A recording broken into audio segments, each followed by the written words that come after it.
Hello there, I'm Sarah Harris and welcome back to Through the Archives, where we take a closer look at the incredible 100-year history of the Smith family. I'm joined by CEO Doug Taylor. G'day, Doug. It's been pretty fascinating looking through the archives, and we know that the Smith family is all about education these days, but it wasn't always the case. That's right, Sarah. So we're obviously 100% focused on education as a pathway out of poverty for children. So absolutely the early years were about sharing toys at Christmas and hampers and the like, and we moved on to then thinking about meeting physical needs in terms of clothing and other really important necessities.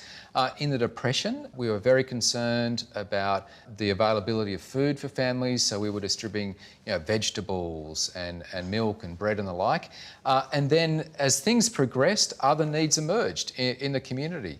So in the 30s, the early Smiths realised that there were many disadvantaged children who had respiratory illnesses, and rheumatic fever was a challenge. So they raised the funds and they built a hospital for those young people and those children. And in fact, we've got here a reflection that I'd like to read from a patient in 1956 who reflects back to those days, that I was only 5 or 6 at the time.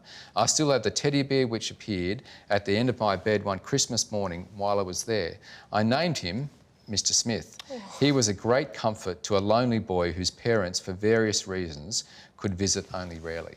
Wow, that's pretty moving. It's powerful, isn't it? Yeah. So, and I think just a great example of the creative ways in which the Smith families responded over time. What else did the Smith family get up to?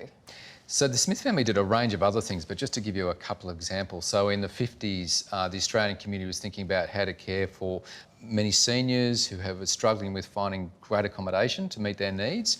So the Smith family was there providing what we now call retirement villages, and one of the first examples of a very small retirement village in Goulburn, so that seniors could live independently and have their needs met. So that's one example, but other really creative things, like we're obviously sourcing donated goods to meet the needs of the Australian community, but we also use some of those goods to create cleaning cloths that we could sell to businesses, but also some of those goods we were able to recycle and create the soundproof lining for engines, and also covers for luggage compartments. They obviously generated more funds so that we could even make a bigger difference. So the Smith family also got into the recycling game? That's right, yes, exactly. Wow. Incredible work that the Smith family has done. Big changes over the years. There are enormous changes, and of course the changes really continued from the 80s when we started to really focus on education, which we're focused on today. So that was another enormous change for the organisation.